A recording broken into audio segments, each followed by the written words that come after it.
Mr. President, do you think it was an assassination attempt? I don't know enough. I have an opinion, but I don't have any facts. So I want to make sure we have all the facts before I make any more comments. Thank you. Are you worried, President? All right, folks, glad you're with us. We are obviously continuing our breaking news coverage of the attempted assassination against Donald Trump.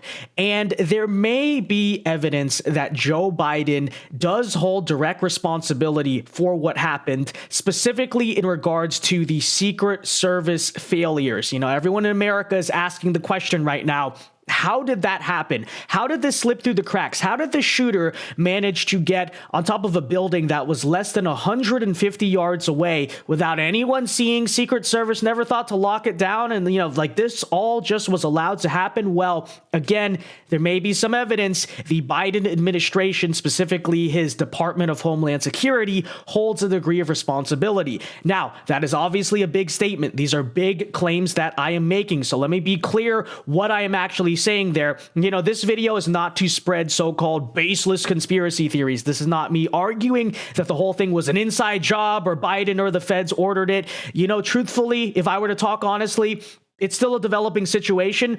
I don't know, honestly, what happened, and I don't think anyone does. We can all have our theories on it. But no, this is not what this video is about. This video is to talk about real evidence that perhaps a big reason why there were so many shortcomings in Secret Service protection may fall directly on administrative decisions that were made by the Biden administration. And again, I'm not saying this here today to just spread random, stuff. I'll bring you the receipts right now. So this is from Sean Davis, who is the CEO of the Federalist himself, says a source familiar with Trump's security detail tells the Federalist that the former and future president's detail has been asking for beefed up protection and resources for weeks, but it has been rebuffed time and time again by Biden's DHS. Department of Homeland Security, which oversees Secret Service detail, quote, wasn't responsive to those requests for more resources, the source said. Dan Bongino, who, let's remember, is a former Secret Service agent himself, tweeted out, I want to repeat and can absolutely confirm that the Secret Service director, Kim Sheedle, has repeatedly turned down requests for a larger security footprint around President Trump, despite knowing that the threat level is catastrophic. Now, look, just to be clear, because I want to paint for you as honest of a picture as I can, this is still, yes, technically alleged sources. Now, in fairness, I would think that someone like Dan Bongino is pretty close to the Trump circle and Trump security team and wouldn't just make this up. And that same story wouldn't be separately corroborated by the CEO of the Federalist, who would not put the entire credibility of his newspaper on some type of reporting that was completely made up. But with that said, we would certainly like to see the proven documentation of this, but still, assuming for a moment that that is true, and by the way, I find it to be completely plausible and believable because we know Biden has done the same exact thing, and we do know this one for a fact, to the RFK Jr. campaign. If you're not familiar, RFK has been talking about this, where Biden has been denying him the right to any Secret Service protection, which is, of course, insane. It is ludicrous. It is truly an idea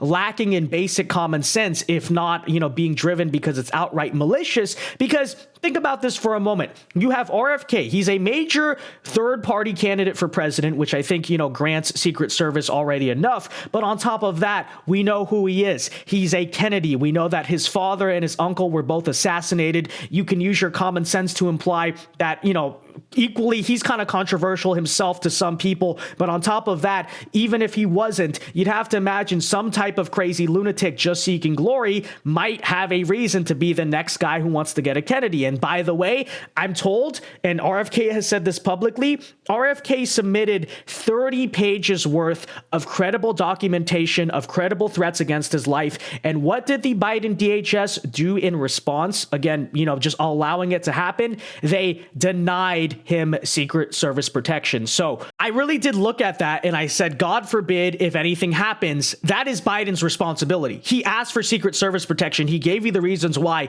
and you openly said no. But with that said, now let's not be naive about that same exact story seeming like it is happening right now with President Trump. Right now, President Trump is obviously entitled to Secret Service detail as a former president, but every time they keep saying, look, there are threats here, like this is bad, we are understaffed as Secret Service, and you want to look at what may have happened tonight. Again, I'm not sure exactly, nobody's sure, but you'd have to imagine maybe, right, if there was a major security breach against, Trump's event here, and it is being reported by multiple different sources close to Trump's security detail that the Biden administration denied Trump the right to added security and increased, protection of Secret Service, then yes, I think on some level it is fair to say, and again, this is not me saying it was an inside job or even making a judgment of what Joe Biden's intention was. Honestly, that's for the audience to interpret. You can draw your own conclusion on that front. But my whole thing is,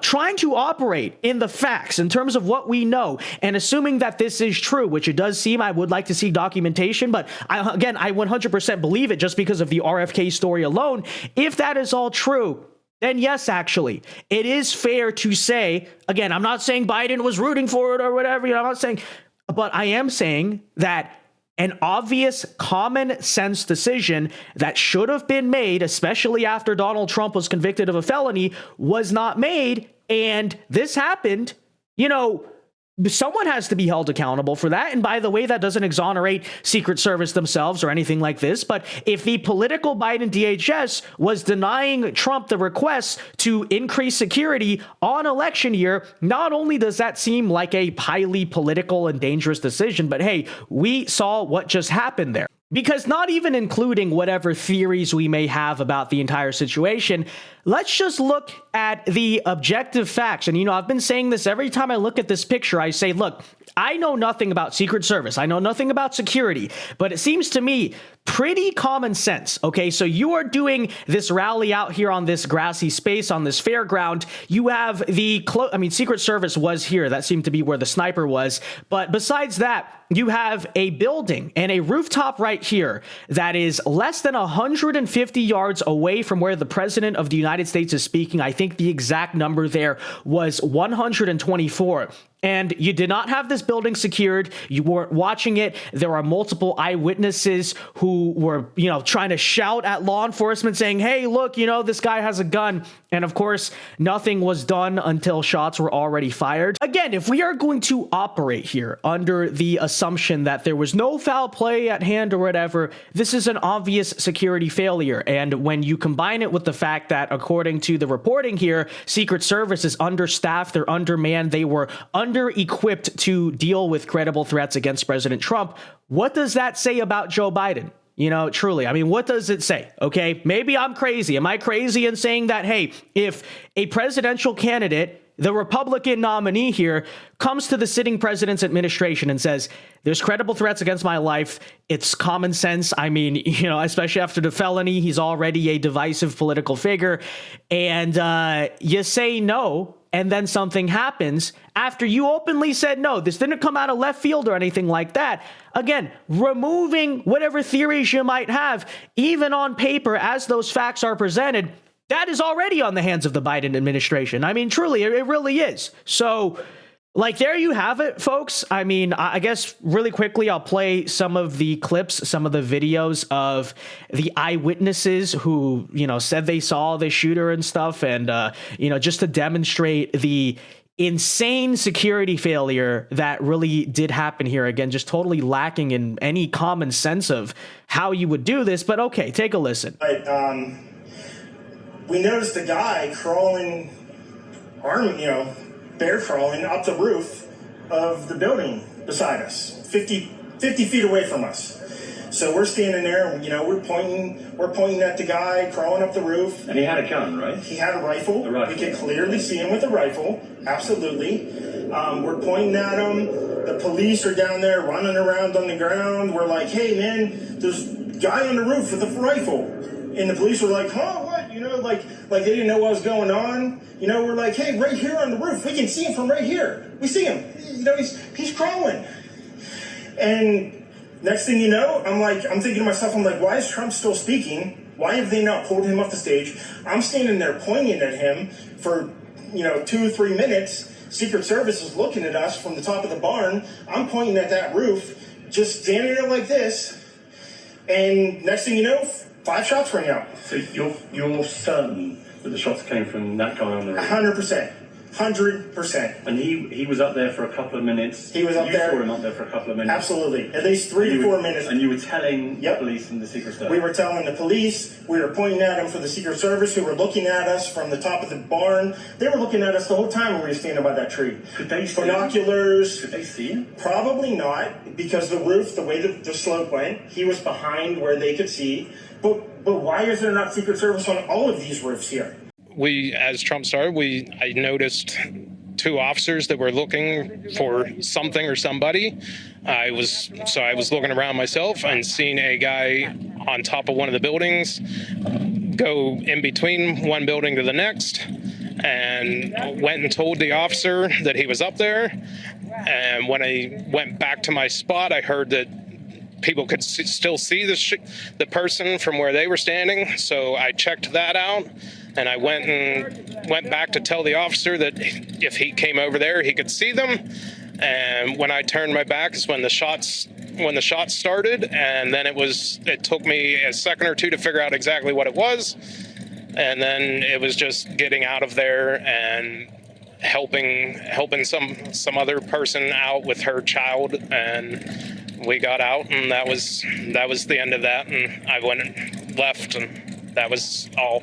Yeah, so there you have it, folks. All I'm gonna say is decide for yourself. Okay, draw your own conclusions. I'm not here to say anything. Like I said, truthfully, I don't know if I really know. I don't know if I know exactly what happens, but the best case explanation is that it is gross negligence, which may reflect in itself on Biden's Department of Homeland Security and Secret Service. Okay, that's the best explanation. Of course, there are other ones. There are plenty of ulterior motives, but I'm trying to, operate with what we know, not just speculate my own theories there. So let's leave it at that. Okay, that said, folks, let me know your thoughts. And, as I said in the last video, pray for our country, pray for our president, and pray for the victims, of course. All right, peace.